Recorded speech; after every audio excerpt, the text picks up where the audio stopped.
So let's say like a pretty major artist like The Weeknd or Drake releases a record on Friday.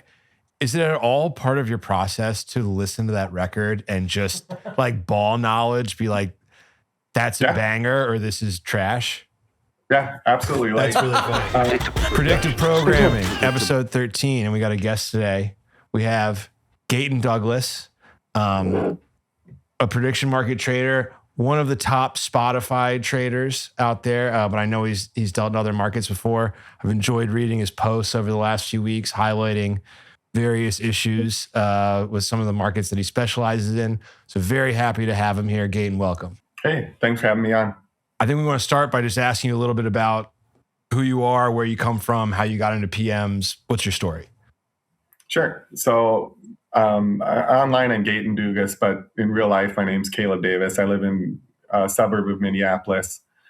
My background was I studied finance and then I got my MBA, but my whole work career has been in a mix of IT and the business. It's a role called being a business analyst. So that's what I've done. I got into prediction markets because I used to just be really interested in politics. So I debate with people all day online about politics. And then I saw an ad for a website called Predict It back in 2015. And it said like, bet on Joe Biden if he's going to be the presidential nominee or if he'll be a candidate. So I thought, oh, that looks cool. So I deposited $300 or $500 to Predict It. And that's kind of how I got my start. So for the next several years, when it was just Predict It, I focused exclusively on politics. But then once Polymarket came on board, then I started expanding my scope to some news events and some pop culture stuff. And then once Kalshi went big on the pop culture, then I've started hammering it ever since. And over the past 2 years on Kalshi alone, I've made around $500,000 between politics and pop culture. In addition to a couple $100,000 on other sites as well. So is that all from the initial $500 deposit, or have you added more like to increase? No, over the years, the way I do it before is like when it was on Predict It, one, I was a lot poorer than I was now.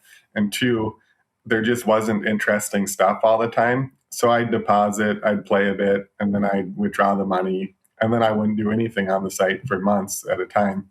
Then I'd redeposit, which was dumb because Predict It had 5% withdrawal fees. So I was, getting hammered with the fees. But recently, now that there's so many topics, I can just leave money in there. So on Kalshi, I deposited $10,000 total in March of 2024, and that's what I built into my bankroll. A nice little 50x return is, I would say, pretty good. Yeah, it's worked out well. I don't know if I deposited $10,000 now, if I could do that same type of return, because a lot of the markets that I focused on have gotten a lot sharper over time. But when they first introduced these markets, because I had already done them on Polymarket years before, I was just way ahead of the competition. Yeah, I was pulling up your profile earlier.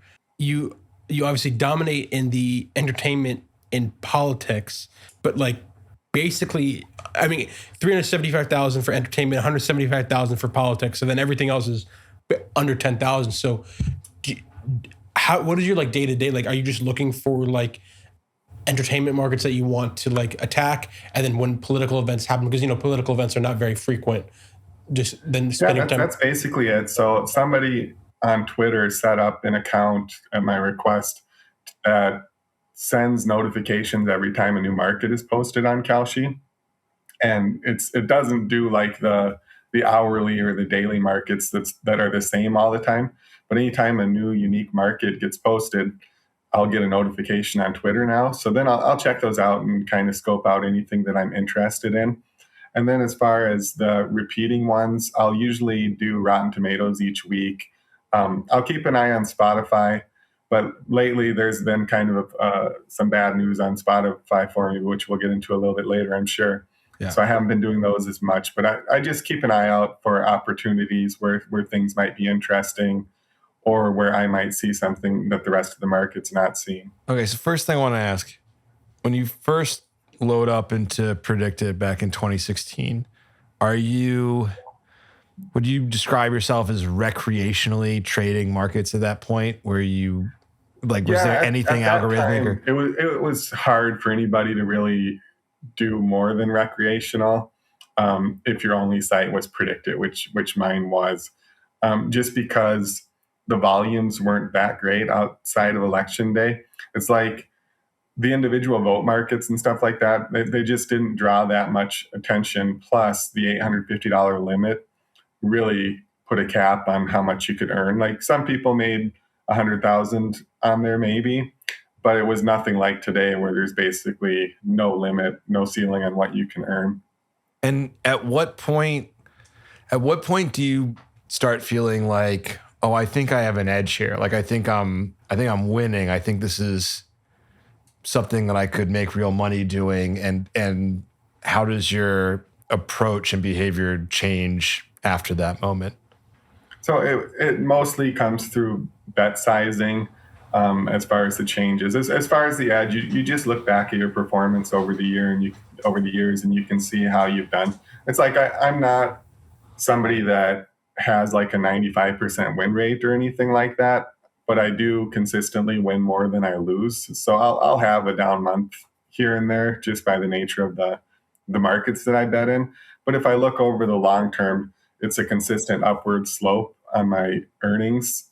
So like that's usually not luck if that's happening over such a long term. And then from there, it's just a matter of managing your bankroll, sizing up on your bets without going completely stupid on it so that you risk losing what you've already earned. At what point in time, by the way, do you have a day job or is this what you do for a living strictly? Yeah. Yep. I'm still a business analyst. So okay. Normally throughout the day, I've got my personal computer to my right with Kalshi up and Twitter up, and then my work computer to my left. And I just spend all day like that. So I'll be in meetings at work, but keeping an eye on stuff, that type of thing. Are you modeling any of the markets you're trading, or is it more discretionary? Like the politics stuff isn't really modeling. All of the music and the Rotten Tomato stuff is. Yeah. Okay. I'm curious, if you don't mind, could you take me through like, I don't want you to leak any alpha, so don't say anything you don't want to say, but a particular trade that you made that's memorable to you, or like a recent one. I want to know like your thought process is, and like, do you come up with a couple questions I would have is like, do you come up with a fair price before and say, okay, I'm going to buy one side up to here? Are you trading both sides? If it's, if you're getting a good deal on both sides, how does a typical trade work for you, and what's your process in the entire thing? If you could walk me through that. So my style is almost exclusively buy and hold, or buy and sell if it hits a price that I think is too expensive. I'm rarely jumping from side to side. So I'll give a recent example, and this is one that's still very much live. There's a market for when Venezuela will have their next elections, right? So Trump deposed of Maduro in Venezuela like a week ago, or maybe not even a week ago. And then there's this market on how quickly they'll hold elections. So for something like that, the first question, there's actually several questions, but the first one I'm looking at is what's Trump's motivation in doing this? And if you look, it's kind of been all over the place. He first said it was due to drugs, which was bullshit, because like Venezuela, they're not a big producer of cocaine. They really don't have something to do with it. 17.3 trillion in oil. they traffic it and finance it, but like Colombia is way worse as far as cocaine goes, or way better depending on who you ask. Way worse as far as fentanyl goes. So the drugs thing was just nonsense. So I knew that wasn't the reason. So then there's like, it could be geopolitical security. They just don't want Russia and China having a foothold in the Western Hemisphere. It could be that they're after oil. It could be that they want to expand democracy. And I think if you followed what Trump himself has said, it's pretty clear that his main motivating force is oil. Like he wants to get the resources from Venezuela. And he's perfectly fine having a dictatorship there as long as we're getting our cut, right? Mm-hmm. So unlike Bush with Iraq in the early 2000s, Bush was all about, we need Iraq to become democratic. And the steps he took to get it there were clearly in line with that goal. I don't see that from Trump. I don't think he really gives a crap about democracy in Venezuela unless it furthers his other desires, which is to extract resources. So the first thing I was looking at is motivation, as I just described, and I didn't see building democracy as a big motivation for Trump. So to me, that means that it's going to be a slower process than if he was really interested in building a democracy there. And then the next thing I looked at is like, okay, let's say that he really wanted to do this. How long does it take to run a fair election in a country like Venezuela, where the elections recently have not been fair? It's a lengthy time period. Like the quickest situation like that might be like 11 months, but with Venezuela, you've got the situation where like a quarter of the country left under the past two presidents. So you'd need to track down, like, update your voter rolls with people that are spread out all over the world. So I think from a logistics perspective, if they wanted to do a fair election, it's just going to take forever to get that set up. And then I look at, okay, how could I be wrong? And I think the only way I could be wrong on this one is if Trump decides to hold elections that aren't fair. Like if he thought, okay, we'll just throw some snap elections. We know they won't be fair, but we'll get somebody in there that we can work with. Mm-hmm. That's the one risk, but I don't think that's very risky. So basically, based on all that analysis, I said, okay, it's very unlikely they're going to hold it this year. And I just kept putting in the top bid.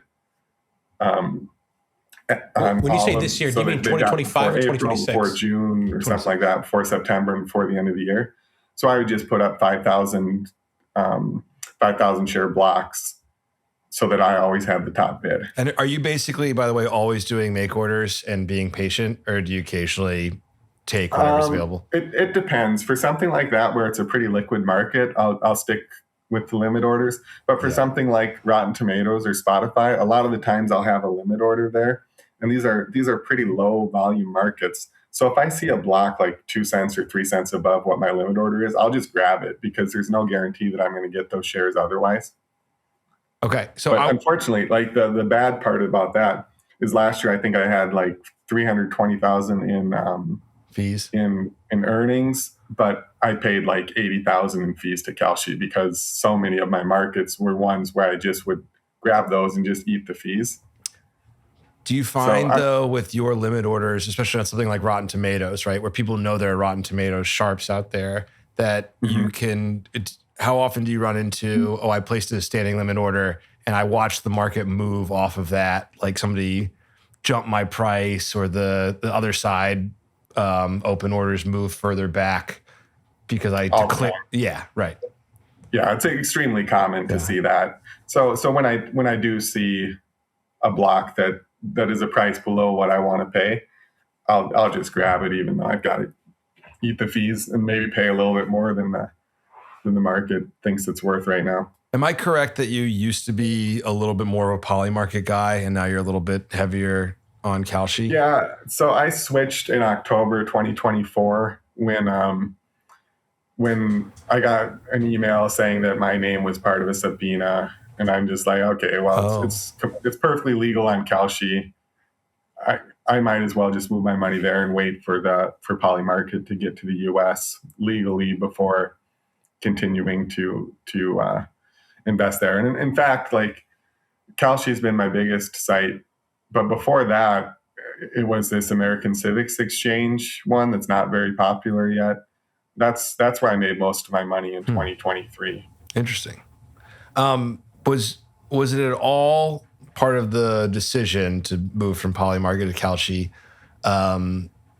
the fact that your account is public on poly market and people could copy trade or see what you're on? Like, yeah, absolutely. For me, that's a big downside of poly market and having your positions public. For example, last year, I built a position on Bad Bunny being the most streamed artist on Spotify, and I started building this like the second week of January. And it wasn't a very liquid market, so I would just have to wait to get fills the whole year. But had I gone in there, like, had people been able to see that I was building that position, they very easily could have jumped ahead of me and taken any of the shares that I was hoping to get. And since I'm fairly well known on Twitter in this space, I think my account would be targeted for that quite frequently. Yeah. So let's talk a little bit more about that, about, account tracking and whatnot. And I think that ties in well to what's been going on with the Spotify market. So can you talk about the daily most streamed Spotify market, what exactly it is? I know it sounds not that complicated, but often the devil's in the details. And then we'll get into what's been going on with that. Yeah, absolutely. So the daily Spotify markets, there's actually several of them, but the two main ones are just what song gets the most streams each day. And there's two markets. One is at the global level and one is at the United States level. And those markets, the tracking window for those is 7 p.m. Eastern to 7 p.m. Eastern every day. And then they post the results the following day around 9 a.m. Eastern. So there's just one data dump each day. And basically to be successful at them, there's the main thing is just tracking trends and seeing how are the songs performing over time. How does that compare to how similar songs have done historically? And then projecting out, you're really just projecting out one day or sometimes 2 days to determine if there's going to be a flip or if the song that's in first place will remain in first place. And you just pick your song and you bet on it. And the other part of that is that most Fridays there's new music that drops. So it drops at midnight Eastern. So you can scope out those songs and see, okay, this artist always, gets millions of streams the first day, or this artist can do that if they've got a really good song. So you can check out that song and kind of make a call for yourself if it's going to be a hit or not, and just kind of play it that way. Before we move on too much, because you just said it, but I want to dig into it a little bit. So let's say like a pretty major artist like The Weeknd or Drake releases a record on Friday. Mm-hmm. Is it at all part of your process to listen to that record and just like ball knowledge, be like, that's a banger or this is trash? Yeah, absolutely. That's really funny. In 2024, you probably remember this song was all over the place. Morgan Wallen and Post Malone did a song called I Had Some Help. Do you remember that? Yeah. Oh, yeah. Who could forget? So there were like grainy videos of them doing this song at a concert. And I could tell from those clips, I'm like, oh, this is going to be huge once it drops. So once it dropped, I put big money on it winning Billboard because I knew it was just going to be huge. And then, of course, it dropped and it was absolutely huge. It's actually more common to do it the other way, though, is I'll find a song that's from an artist that has had success in the past, and I'll listen to it and I'll be like, okay, that's horrible. There's no way that's going to work out. The most recent one was Doechii had a song with SZA, and both of them have had songs that have done very well. SZA in particular will usually light up the charts when she does a new song, but the song was pretty horrible and the SZA part was pretty small. So I knew to fade that one as much as I can. But yeah, that's a part of it. I'd say that's maybe 5% of those markets though, and then the other 95% is just math. All right. I didn't mean to interrupt you on that, but I thought that was cool. Oh, that was a good question. I'm curious more about like the trading part of it. What are you using are you using Kelly criterion for like your sizing? When you said like big position, like is it big position as in like it was the biggest for you at the time, or is it big as in you thought you had a big edge, so you want to increase the position? What are you thinking about from that point of view?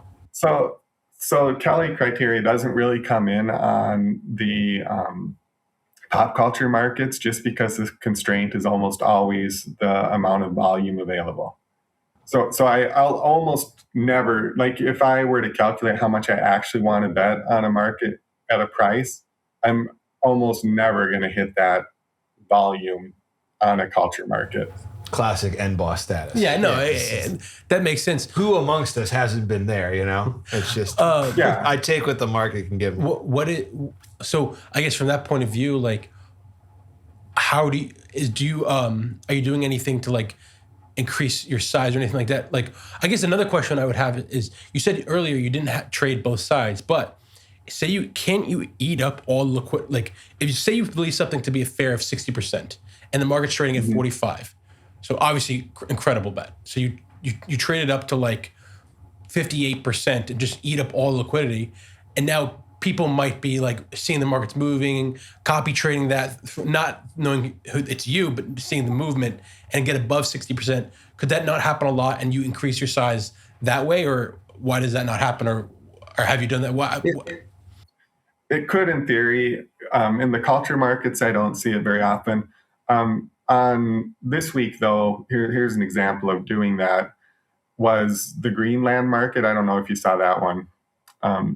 I saw, I think it was on Sunday, there was some news about Stephen Miller saying that he wanted to take control of Greenland and military isn't off the table. And then Rubio said some stuff like that. And I saw that the price hadn't really moved. It was at 35 cents for yes, for taking control of some part of Greenland before 2029. So I bought 5,000 shares at 35, just thinking that the market hadn't priced in this new information yet. And then later in the day, it got up to 45 cents. And I'm like, okay, that's too much. Like 35, it's fine, but 45, that's not a position I want to hold potentially to 2029. I think the 45 cents reflected that price. So I sold at that price, and I think it's at like 40 cents now. So I sold perfect. Well, but I didn't buy the other side or anything like that, although I could have. Yeah. Let's navigate back to Spotify. And there's one other thing I want to ask, just in the realm of foolishly obvious questions. But if you go onto Spotify, there are, down to the ones place, play counts on all these tracks. I'm assuming they are too asynchronous and unreliable to make part of your tech stack for pricing daily plays. So there's two data sources. So if you look on Spotify itself, or you go to a web browser and look at Spotify at the individual track, or you'll see a stream count, right? Mm-hmm. But if you look at the charts that serve as the resolution source, they won't match. And the reason is the streaming counts on the artist or on the song's profile page, those are raw, unfiltered streams, which means that they could include botted streams, which was important, as we'll talk about. Yeah. Whereas the chart streams are supposed to be filtered. So they take a shot at removing these botted streams before they post them to the chart. So the unfiltered raw streams are always going to be higher than the chart streams. And the other part is that the chart streams usually update first. So you'll see the charts update with the filtered streams, and then they'll update the song profile pages shortly after that. So there's really no advantage to be had from looking at those pages. Okay. So you've been trading these daily Spotify markets pretty successessly, and then something happens. What happens? Give us the timeline. So this was in the last week or so. So there was a really interesting day. I think it was the day before New Year's, where Olivia Dean has a song called "Man I Need," and it's about you, Chris. That song overtook Taylor Swift in early December, but then the holidays kind of put all of that action on pause, and it's just all Christmas songs for a while. And then immediately after the holidays, Taylor Swift was back in first place, and in second, third was the K-pop Demon Hunter song "Golden" and Olivia Dean's song "Man I Need." So there's like this three-way battle for first, and Taylor Swift won it the first couple days, but her margin over Olivia Dean was shrinking every day. So the margin got down to like 8,000 streams on one day, and then my calculations showed that that Olivia Dean was likely to pass her the following day. So I was buying some of that. It was at like 30 cents or something like that. So I was buying some of that, but then what happened was, as soon as the tracking window closed, Olivia Dean went up to like 80 cents, which, given the data that we have, it didn't, like, nobody could be that sure. So you're saying like 7:01 p.m.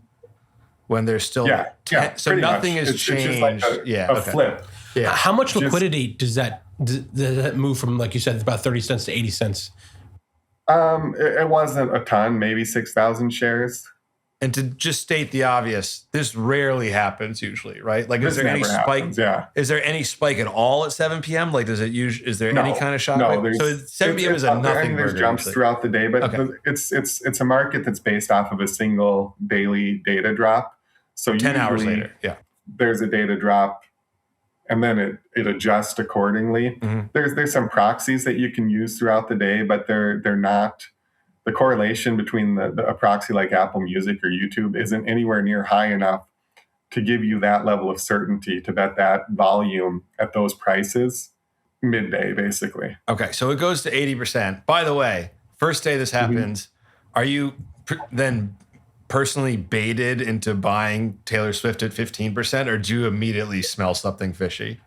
No, so I bailed. I sold my Olivia Dean shares. I took a profit.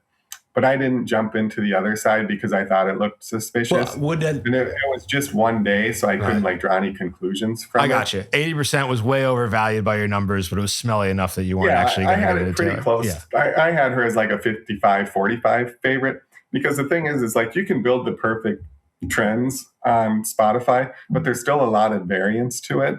So if you're thinking like, oh, this is probably going to win by 12%, sometimes it just doesn't.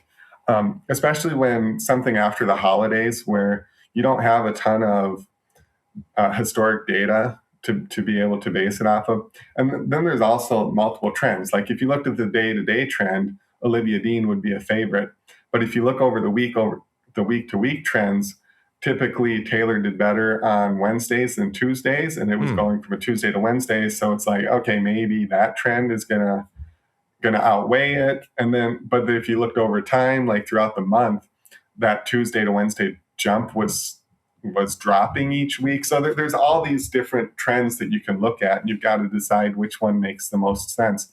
But the fact that there's so many of them introduces all this variance that you just can't be like super certain of these things. So you have to price it accordingly.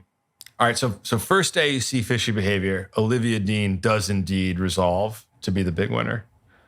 Yeah. So that resolved to be the big winner. Suspicious, but it also wasn't like a confirmation or anything. Yeah. Oh, by the way, did you post about it on Twitter that day or go to support that day? Or did you say this is one data point? No, not that day. Okay. That day it was just kind of in the back of my mind, something to watch for, because it was a one-day thing. So it could have just been somebody that like really loved Olivia Dean. Who knows? But then the next day was New Year's, the time period that covered New Year's Eve. And there were 4 songs that were in contention: the Taylor Swift song, the Olivia Dean song. Because it was New Year's Eve, I thought that maybe a lot of people would listen to Golden as well. And then the Stranger Things finale was that day. And the guy that plays Steve Harrington on Stranger Things has a song called End of Beginning. So I thought all of those 4 were in contention. So throughout the day, I was buying shares of the End of Beginning song between 1 and 2 cents, and I was buying Golden between 2 and 3 cents. So I had a couple thousand shares of each, just dirt cheap. And then once the tracking window closed, the prices flipped again, and Golden took off. So Golden was at 3 cent shares, and it just took off, and suddenly it was at 80 cents or something like that. Has Golden ever been number one before? Yeah, it had been number one a lot previously, but its time is kind of past. Like it had been quite a while since it was number one. So because that song came out in July, so it's kind of had its run, right? And mostly it had been in second or third in the previous month. So it would be a surprise, but there's a case for it to be first, just because you're getting a bunch of kids together at New Year's and they're listening to music and staying up late. But that the fact that it went from 2 to 3 cents to 80 cents right when the tracking window closed, it's like, okay, there's no way that what's basically a lotto pick becomes a certain pick that suddenly, unless somebody has access to the data. And then the next day, the same thing happened, except this time it happened throughout the day. The Steve Harrington song that in the beginning started out as a lotto pick, and throughout the day its price just kept climbing and climbing until it was like an 86% favorite, and that ended up winning. And then on the global side, like there wasn't any price change throughout the day, and then when the tracking window closed, and the beginning shot up to extremely high prices as well. So it was four underdog or long shot songs that went from underdog or lotto picks to overwhelming favorites throughout the course of the day when nobody's supposed to have access to that data. So that tells me that, okay, the most likely cause here is that somebody at Spotify is just querying their database intraday and starting to trade based on that. And like the other, I think, less likely scenario is that Spotify is somehow leaking this data publicly and somebody found a way to access it. I want to play devil's advocate here for a second. Hypothetically, it's possible that, like, say these markets became so liquid that big players like a institutional trader came in and decided to build just the most unbelievable model. Is it not possible that someone has done this and they're blowing everyone out of the water with a better model? Or do you just like, no, you refuse to believe that's even I think the insider trading is far more likely, but I'm just trying to throw it out there. I don't think that we get intraday data from anywhere that has a high enough correlation with the Spotify data that could give you that level of confidence. Because we get Apple Music data, we get iTunes data, we get YouTube data, but all of those have problems. With iTunes and Apple Music, they get updated throughout the day, but all you see is ranks. So you see relative positions, but you don't see actual stream counts. And on YouTube, you can see the view counts, but I found that the correlation on YouTube is very low. And a part of that is because YouTube counts are global. And just the viewing patterns there tend to be different than the listening patterns. And there's other things like Google Trends. You can see how a song's trending. But again, the correlation isn't that great. I've seen a lot of times where a song has done really well on Google Trends, and then the Spotify data comes out and it really didn't amount to anything. Yeah. I mean, this is like leak draft pick kind of. Oh yeah. Numbers. This is pretty. Right. Look, it's pretty. I'm just trying to throw it out there. No, of course, yeah. Good question. So at this point, you stop trading the markets. You post on Twitter and you reveal your findings and say this is incredibly suspect. Yeah, because I don't feel like I have an edge on this anymore. Like I might be able to take some dumb money really early in the morning. And to your understanding, it's not worth my time. This right here is clearly why insider trading is bad. When people like polymarket guys and all the crypto bros are like, it's the source of truth. No, you have a trader here who's providing massive volume, now refuses to participate because he doesn't want to be fish food for an insider. I don't blame him. I mean, it's ridiculous. Has the standing liquidity dried up on these, by the way? Have you seen less? It's hard to tell because that end of beginning song has been so dominant. Okay. Which kind of changes everything. It like opens up every day at 99 cents. So there'll still be people buying 1 cent lottos for it. But we can't really tell until we get another day. It's only interesting when there's a horse race for the market. So, like Bruno Mars is going to drop a song tonight, and so that's probably going to be interesting. But normally that's something that I would trade, but I won't bother this time because somebody else is going to. By the time I'm starting to get any useful data, somebody's going to have 8 or 12 hours of actual data that they can trade on. So did you communicate this to anyone at Kalshi? And what kind of response did you get? I just tweeted it out. I didn't go into the Kalshi court or anything because somebody else said that they already brought it up there. And I'm not holding my breath that they're actually going to do anything about it. Or if they do something, they'll just say this is a personal matter that we'll investigate. And then they won't reveal any findings, which isn't very useful to me.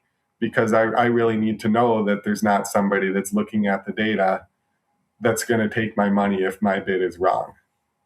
So how, like on a scale of 1 to 10, how much of a problem do you think this is? Do you think of this as sort of like, these are the table stakes of playing this game? Or are you like, they absolutely have to find solutions to this kind of insider trading, or the platform is fundamentally broken? I think that it kills markets, because I posted a poll on this. I don't know if you guys saw that. Yes, I saw that one. So the question is, what's the equilibrium Right. for a market with insider traders? And the three options were a mix of insiders and non-insiders, insiders only, or nobody trades. And like this, it's an economics problem with an actual answer, because eventually you're going to run out of people that are just giving their money to the insiders. So you're gonna have a mix of insiders and non-insiders only as long as you've got new people coming in that don't know any better. The idea of insiders trading against each other doesn't make sense, because if they have access to the same data, they should know. I mean, they're going to be on the same side of the bet or know the right pricing, so they're not going to trade with each other. And then so the equilibrium is that there's just no volume, because the non-insiders leave and the insiders don't have anybody to fleece anymore.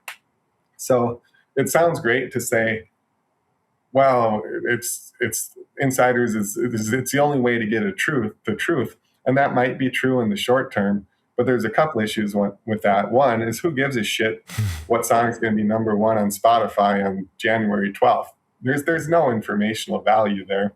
And two, in the short term, that's fine, but you're looking for long-term success and long-term volume, and that's going to dry up over time. And you're just eventually going to end up with markets with no volume whatsoever.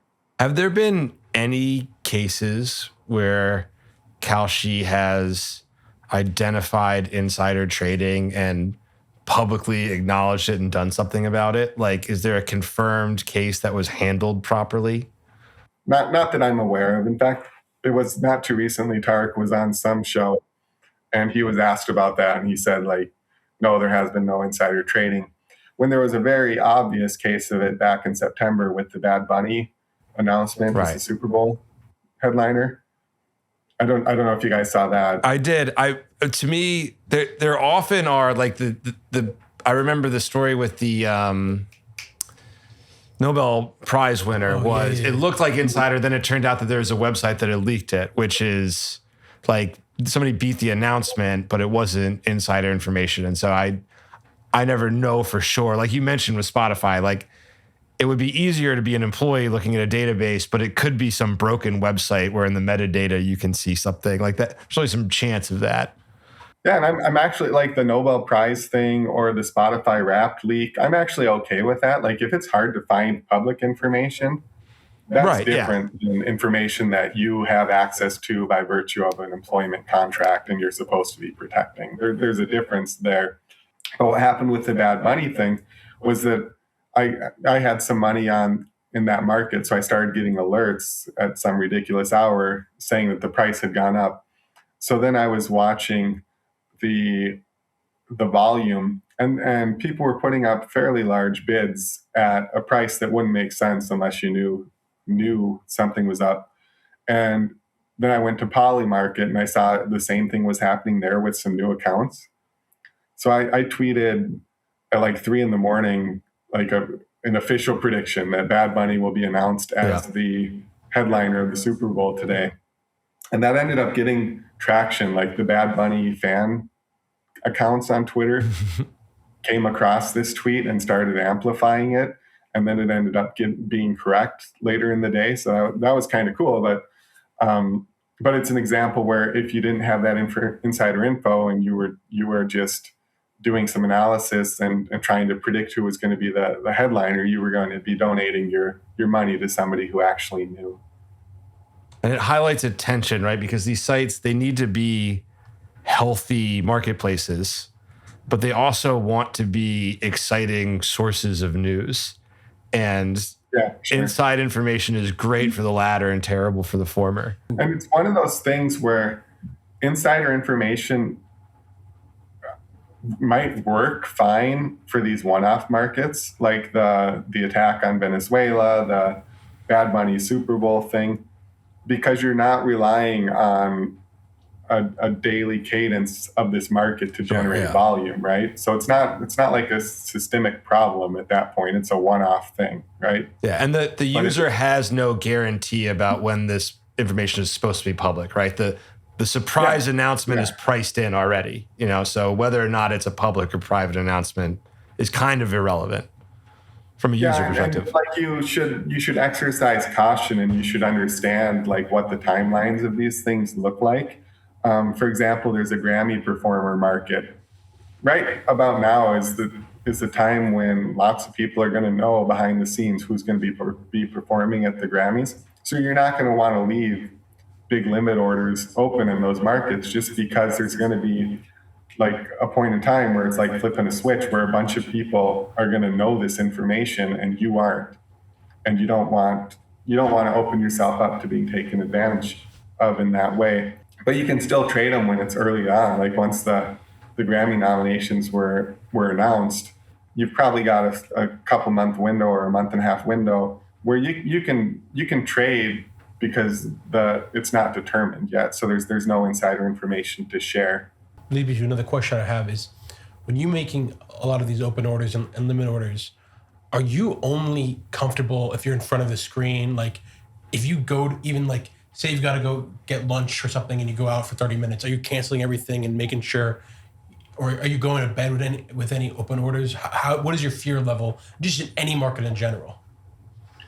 It varies widely by markets, and whether or not I leave open limit orders depends heavily on the market. Like I've got limit orders on the Venezuela stuff because I don't think there's gonna, like, the odds of them suddenly announcing elections within the next couple of days is almost zero.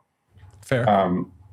But I wouldn't have like open orders on anything Spotify related going into a Thursday night, for example, because they're going to announce, or even a Thursday, because oftentimes on Thursday they'll announce what's dropping at midnight.